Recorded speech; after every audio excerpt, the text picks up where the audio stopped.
many, many times. And it has to do with the law of sowing and reaping, the understanding of stewardship that comes out of that law of sowing and reaping. And there's another lesson that I have talked about over and over and over again, and it's the law of grace.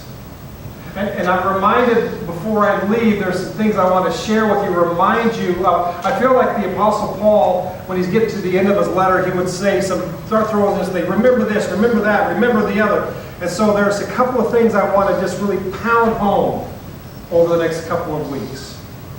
The law of sowing and reaping is going to be one of them today, but this law of grace, I just want to hit that real quick to remind you, lest I never get the chance to remind you of it again. If we open our Bibles to the book of Romans, we're going to see something there about the law of grace. But the law of sowing and reaping is so amazing. I'm going to take you back to Iowa. You can head over to Romans chapter 5. I'm going to take you back to Iowa. Anybody know what this is by chance?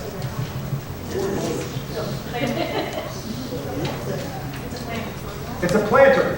All right. We have somebody's a Midwestern gals, you know what this is about. This is a planter.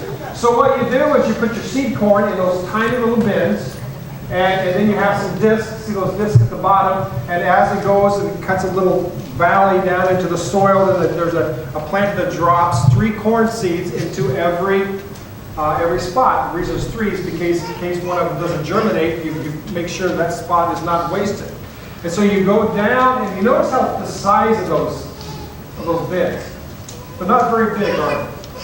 And all they are is just planters. They just have some seed corn. And if you're planting beans, you're going to put bean corns in there. So if you put seed corn in there, what are you going to harvest? Corn, right? Because that's the law of sowing and reaping as you get back what you plant. Well, here's something else that's very interesting. You notice what is planted. And now notice what is harvested. This is all it takes to plant it, but this is what's required to harvest it. You always harvest many times more than what you plant. And this law of stewardship we're going to see this morning comes with this. There's a contrast. The contrast is I'm going to plant some and I'm going to reap many times that. There's a warning in the book of Ezekiel that if you plant a wind, you're going to reap a whirlwind. In other words, if you plant some discord, you're going to reap a huge amount of discord. So you have to be careful what you're planting because your harvest is many times greater. And we're going to see that in just a little bit this morning. But this back to this law of grace, it also has a contrast to it. Just like you have a little bit of seed that creates a huge harvest of seed corn that you can eat and use whatever else for, grace is the same way. The law was brought in so that trespass might increase. But where sin increased, grace increased all the more. There's a couple of words here I want us to pay attention to. Increase and the phrase, increase all the more. These are really important words. The Greek word for increase, and this is kind of a hard word for me to pronounce, so I wrote it down here. Pleonazzo. Say pleonazzo. It kind of sounds like Italian, doesn't it? Pleonazzo. Pleonazzo. Godfather. That simply means increase, abound. We would translate that about. In fact, the King James Version, I think it also says abound. It just simply means you've got some. You've got some. But this next phrase, increased all the more, is a wholly different word. It's huper parisuo. Huper parisuo. And it means increased abundantly. Huge amounts. Here's a concept I want you to get. Grace dwarfs sin. It's not even close. God's grace dwarfs the sin of Las Vegas. God's grace dwarfs the sin of the world. It's like if the moon, if our moon were sin, the sun is God's grace. The reason we don't think about how big the sun is because it's how far away is the sun from us? 93 million miles away, right? So when we look at it in the sky, it doesn't seem that big. But we are a pimple on the elephant's backside compared to the size of the sun. It's huge. Sin, as bad as it is, compared to God's grace, it's not even close. Not even close. Group of Russo, dwarfs. Concepts I want you to get a hold of. So let's come back to the law of sowing and reaping. This law of sowing and reaping is a law of laws. It's a super law. This law of sowing and reaping of stewardship not only applies to Christians, but to all people of all languages of all time. You cannot get away from it. There are certain laws that you might be able to bend and break. If you get on US 30 and you decide that you want to see how fast you can get from here in Dyer to the intersection of 41 and 30. You might get there really fast. You might be able to get it up to 80, 90 miles an hour. And you might get away with it. But you might not. There might be a Cherville cop just saying, oh my goodness, I have my week's quota right today. This guy's going to jail, and man, I can't wait to tell everybody how fast this guy was going. Right? A lady, because ladies are the ones who drive that fast. But it's a law that there are certain laws you can kind of get away with breaking. The law of sowing and reaping is a law that cannot be altered. You cannot get away from it. It is what it is. If you plant corn, you reap corn. If you plant beans, you reap beans. How you steward the law of sowing and reaping impacts your life in a significant way. Because all throughout our life, we are busy planting. And then there comes a harvest. And sometimes the harvest takes a couple of days. Sometimes the harvest takes a couple of weeks. Sometimes the harvest is years away from the reaping. But what you sow, you will always reap. That's why God's grace is so important for us. Because He's the only one who can change that law. Because we have been born into sin, but we've been reborn in Christ. He has stepped in, and He's altered that law for us. But every other instance in our life, it is what it is. It applies to our lives. If I'm a jerk, I'm going to receive jerkism into my life. If I treat my spouse like garbage, don't be surprised if you're taken out in the trash. The law of faith is also a super law. What I believe, I receive. That's for another subject of another day. But there are three areas of sowing and reaping that we're going to cover this morning. And sowing and reaping is the overriding principle of the law of stewardship. What I give comes back to me. And it comes back to me in a greater quantity than what I've given. When we think about stewardship, we realize that what I plant, I'm going to receive a harvest based on it. That's why Jesus says what He says here in the book of Luke, which we're going to get to in just a moment. But there's three principles of stewardship that I want to go over this morning. Number one is this. Everything I am and everything I own belongs to God. Amen. Why don't we start there? Before we talk about money, which we're going to talk about for just a little bit this morning, because money is measured as stewardship in our life, but there's a lot more to stewardship than just money. So let's just begin this morning with understanding that everything I am and everything I own belongs to God. Psalms. Let's look up the book of Psalms, the 24th chapter. Here's what it says. The earth is the Lord's and everything in it, the world and all who live in it. For He founded it on the seas and established it on the waters. Everything, when we understand the principle that everything belongs to the Lord, that we are simply stewards of it to begin with. You know, it is an interesting phenomenon that in this life that we take nothing with us. We came to this world with what? And we leave with? Blessed be the name of the Lord, Job says. So we start out as a baby, totally dependent on someone else, and oftentimes that's the way we end up at the end of our life, totally dependent on someone else. And throughout our life, I don't care how much you accumulate in your life, you're not taking one thing with you. Not one thing. Just stop and think about that for just a moment.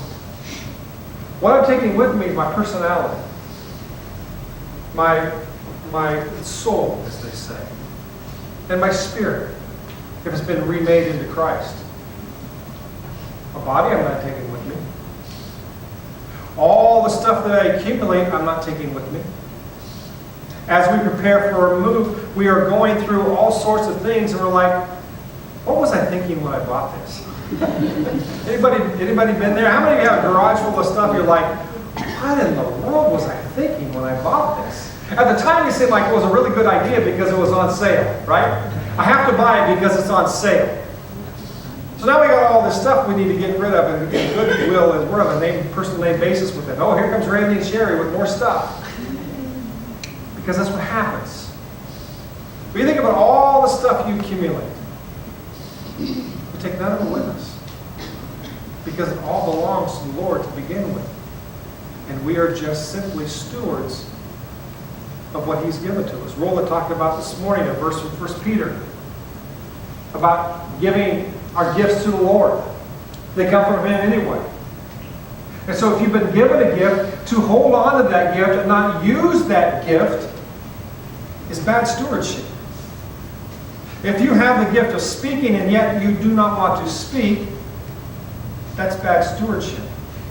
If you have the gift of giving and yet you do not hold on to your things, do not give, that's bad stewardship.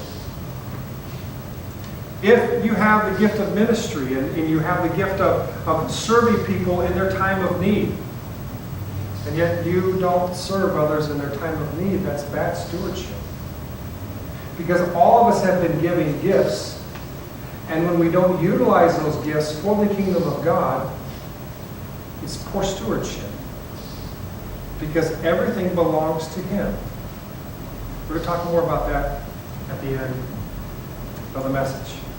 We have a lot of ground to cover this morning. This is one of those messages where I was trying to figure out how in the world can we go through all the things that we need to go through and still make it somehow make it interesting. So we're going to do the best we can. Number 2, generosity with money is just one of the beautiful returns we can receive. Look at Luke, the 6th chapter. Pick out your Bibles, and if you've got your Bible with you, take Luke chapter 6. We're not going to go, I'm not going to put it on the screen yet. I'll wait for you to get there. And highlight, underline, mark this verse in your Bible. Luke chapter 6. Matthew, Mark, Luke. 3rd book of the New Testament. Listen to what it says. Do not judge, and you will not be judged. Do not condemn, and you will not be condemned. Forgive, and you'll be forgiven. Jesus is setting up some contrast for the next verse, is what He's getting ready to say.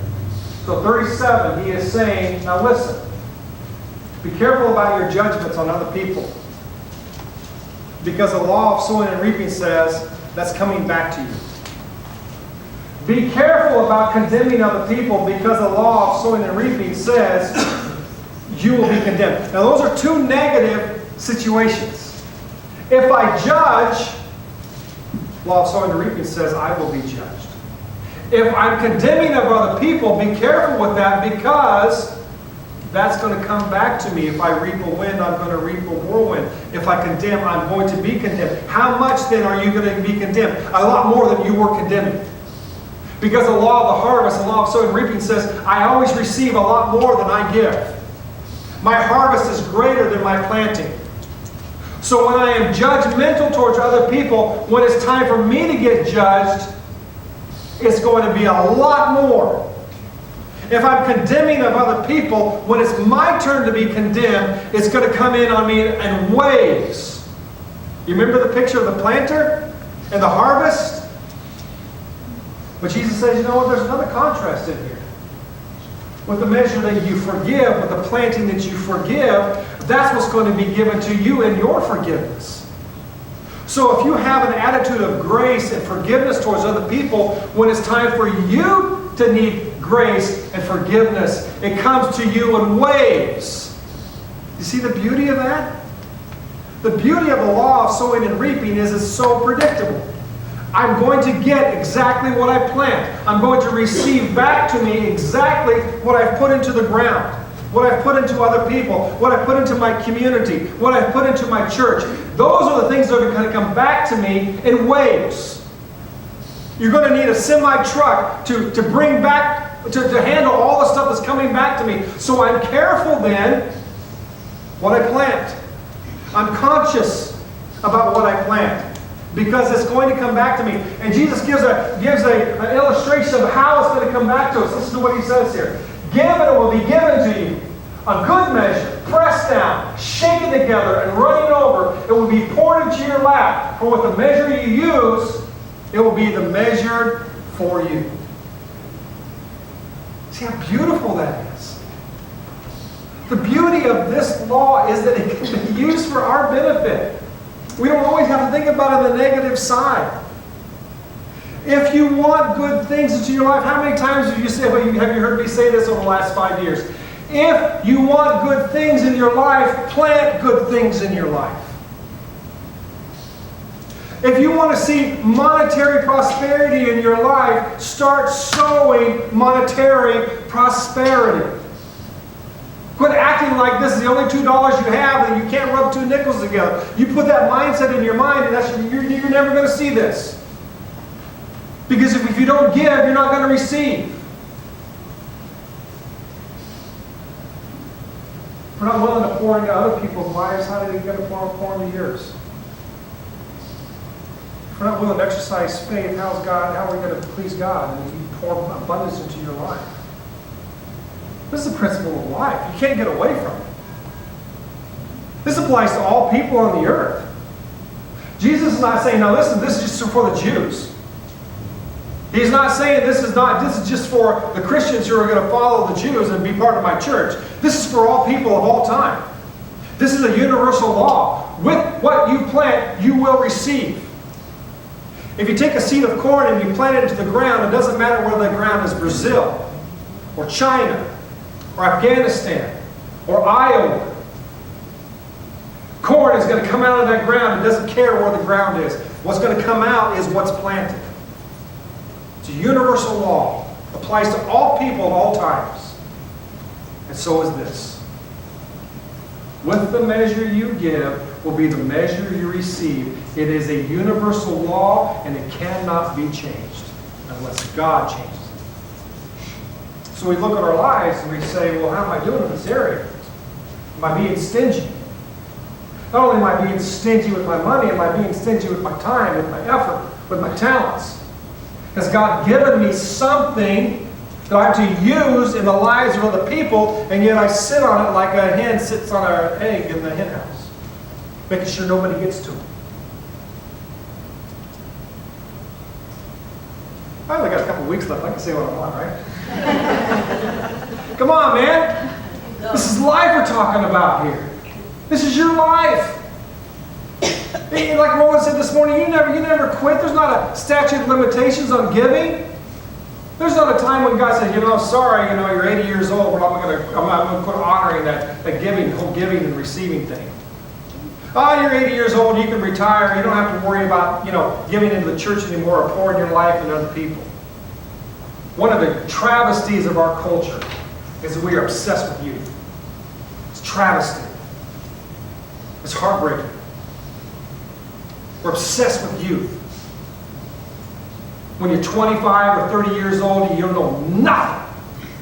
They think you know something.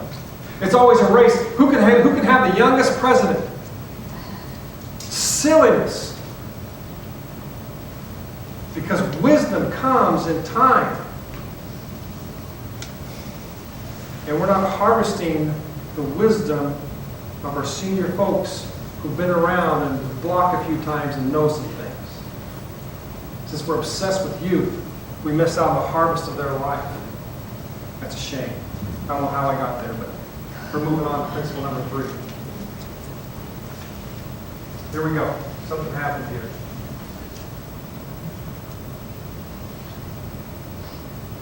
Okay, I'm going to tell you principle 3. I don't know where it went on the screen, but it's gone. Principle number 3 is this. God is looking for a return of an investment. God is looking for a return on His investment. If we open our Bibles, the book of Matthew, the 25th chapter, and for the sake of time this morning, we are going to just give I'm just going to kind of tell the story as it happens. In Matthew, the 25th chapter, Jesus gives a parable. And he says the kingdom of heaven will be illustrated with the story of a man going on a long trip. And so he called his servants together and he trusted them with some money while he was gone. And so the first guy, he gives 5 bags of silver. And the second guy, he gives 2 bags of silver. And to another, he gives 1 bag. And dividing the portion, somehow none of this stuff didn't get saved properly, but we're just going to leave those all up there. So just bear with me this morning. So after a long time, the master returned home and he called his servants in to give them account. All right, tell me what you did with your money. And so the first guy who had 5 bags of silver says, you know what? I did pretty good. I took that 5 and I gave you another 5, so master, here's your 10. And the master said, wow, that is amazing. You're awesome. You're good. You're faithful. And so since you've done so well with this, I'm going to give you a whole bunch more.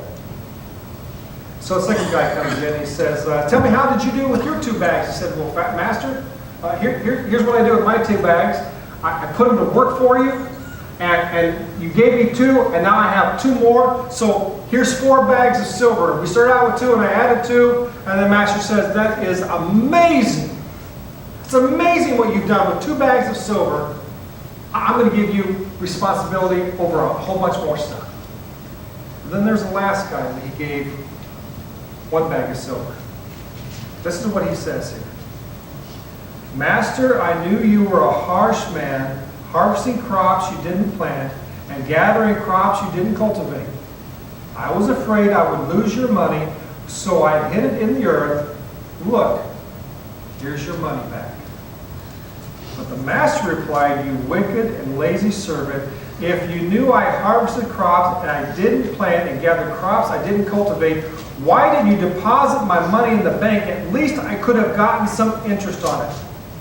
Take the money from this servant and give it to the one with the 10 bags of silver. Then to those who use well what they are given, even more will be given.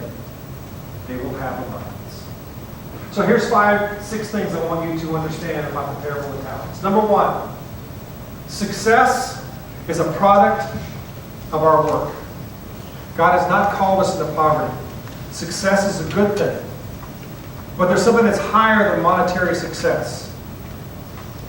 For many of us, we believe that just becoming a Christian, that's our bus ticket to heaven. That's all we need. And as long as we believe, we're going to be okay. But the Scripture makes it clear, what Jesus is teaching is that there's work to be done. That God does not call us into His kingdom for us to sit back and take it easy. There's work to be done. And it takes work. The idea of overnight riches, it's a fantasy.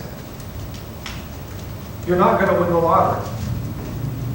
Nobody in this room is going to win the lottery. You might think, well, I'll keep trying. Well, I got news for you. You're not going to win the lottery. If you want to be successful, take some work. You've got to be willing to roll up your sleeves and get to work. This man was given 5 talents, 5 bags of silver. So that tells us something else, that God gives us everything we need to do, everything we need to do what He has called us to do. And that with it goes on with another idea, which is that we are not all created equal. Now, it is a part of our society nowadays that we are striving for equality across the board. Well, we aren't equal under the law, but we're not equal in talents. But God has given each one what they need to do what God has called us to do. I'm not under the illusion that I am Billy Graham. Never have been, never will be. There's one Billy Graham. He's 90-some years old. And there will come a day when another one like him will come along, but he still will not be Billy Graham. God made one Billy Graham. And he suited him with certain talents that suited his kingdom for that time. But God has also given each one of us in this room talents and abilities that are different from the talents and abilities of someone else. But he still expects you to live up to what he's called you and I to do.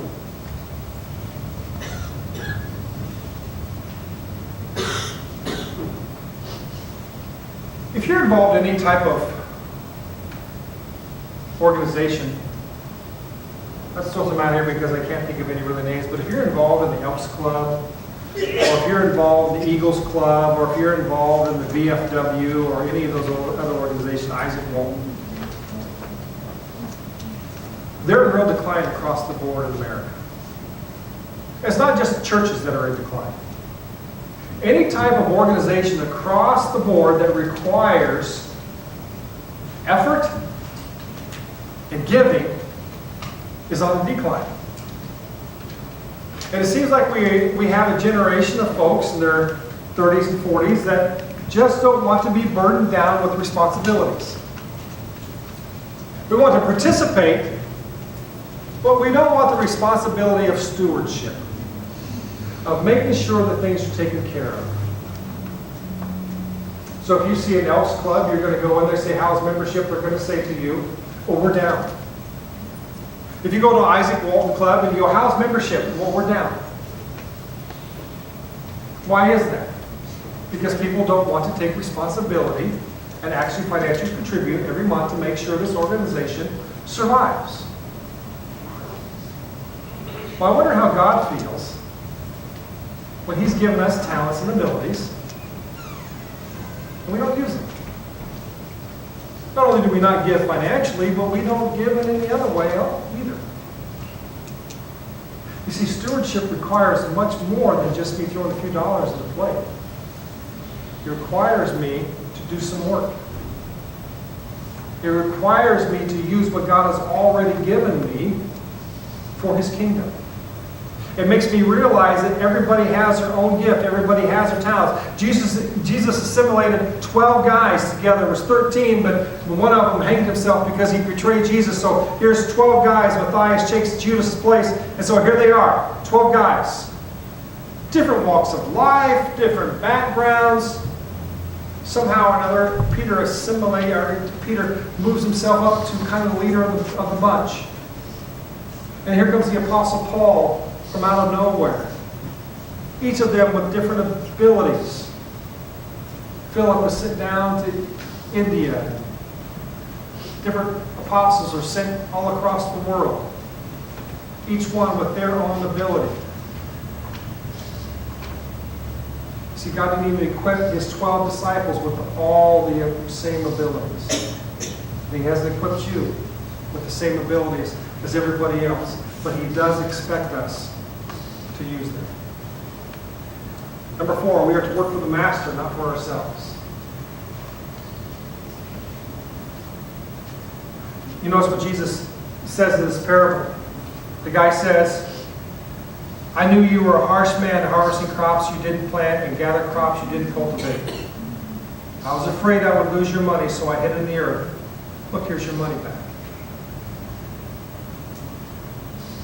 I don't want to get off on fear this morning because that's a 2-hour message. But so many people are trapped in fear. We don't do anything because we're afraid of what will happen if we do. And here is a guy who was afraid of not taking the risk, of not using the resources, so he hid it. Because he's afraid he'd mess up and do the wrong thing. I would think the master, when he came back, would say, you know what, I would rather you just lost the whole thing than bury it in the ground in the backyard. If you're afraid of losing it, at least give it to the bank and let them gather some interest, but you didn't do anything with it.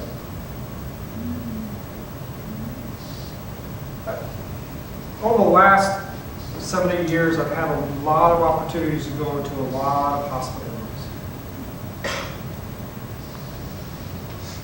And in those hospital rooms, you get a chance to have some conversations. And over the last 5 years, I've had an opportunity to do quite a few funerals of folks that I did not know. Never met them in my life.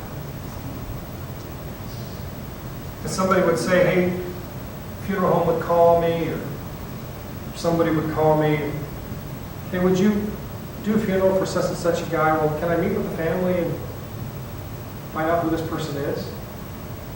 So I meet with the family. You know, of all the strangers that I have buried, not one time did the family say to me, this guy was a man of faith. This woman was a woman of faith. This person moved mountains. When God called them, they went. They would do outrageous things, take outrageous risks, believing that God was leading.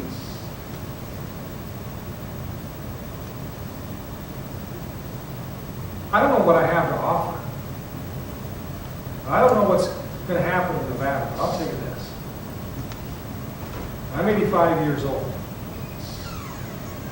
I want to be able to look back on my life and say, I used what I was given to the very best of my ability. It wasn't much, but I gave what I had. Because I want my father to say, Randy, you exceeded my expectations. I really wasn't expecting that much out of you.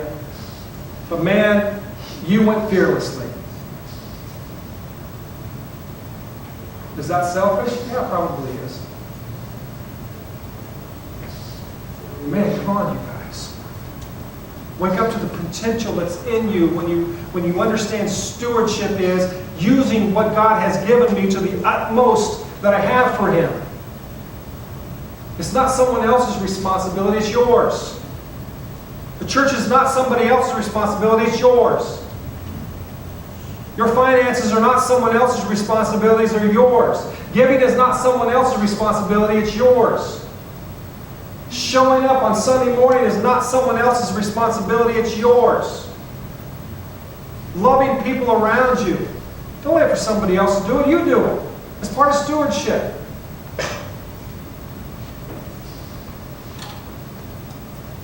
Number 5, we'll be held accountable. And number 6, here's one that's most sobering to me. God is expecting a return on His investment. You realize that? God has equipped us with something, and according to the parable of the guy with the talents, Jesus Himself is the landowner here, and He's expecting something out of us. He wants a return on His investment. That's why He created the law of sowing and reaping. Because when He plants, He wants to receive a great big harvest. Jesus tells another story, another parable, another time, of this farmer who went out and he started sowing seeds. And some of the seed fell on ground and it kind of came up, and then the sun came out and withered and went away. And then he threw some seed on another ground, and it came up, and it was good for a while, but then the weeds came up and choked it, and it was gone. And then there was some other seed that fell on good soil. And when it had grown up, listen to this now, it gave a harvest of 30, of 60, of 100-fold.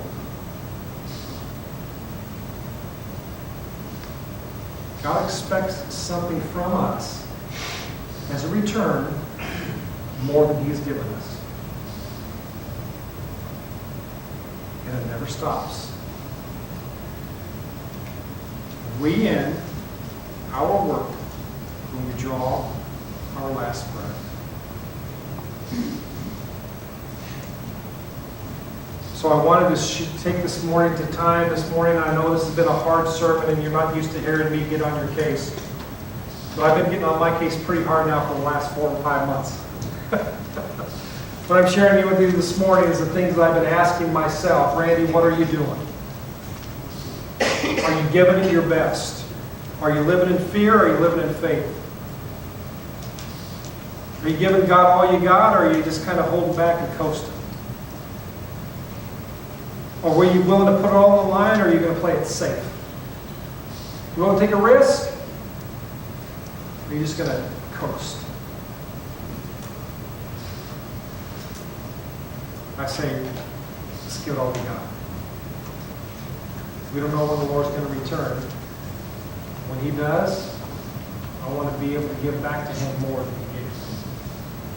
Because it's the law, so it is written.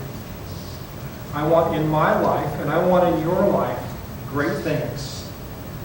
I want to hear about this church in 10 years from now saying, you cannot believe what happened at First Christian Church of Dyer. I don't know what happened. A light switch came on, and they're running 6 services. They're making such a huge impact in Northwest Indiana. They're feeding people. They're housing people. They're reaching nations around the world. I can't believe what's going on there. And I will say, yes.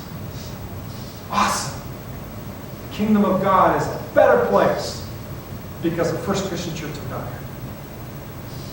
That's what Sherry and I want for you. But it all starts with stewardship and each one saying, I'm taking responsibility for my part. And I'm giving back to God what He has given to me. Let's stand and let's pray.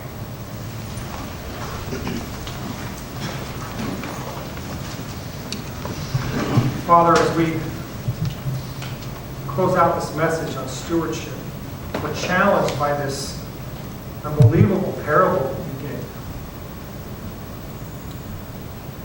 gave. We have no excuses, Father. You've given to us what you've given to us. And some people are incredibly talented in this room, and some of us are just, doing what we can do. But you've given all of us something. And so, Father, whatever you've given to us, we want to harvest out of that which you've given to us. Help us to walk forward in courage and in strength, knowing that if you are with us, who can stand against us? Blessed be the name of the Lord. We ask all of this in His name. Amen. We're going to sing on the sanctuary.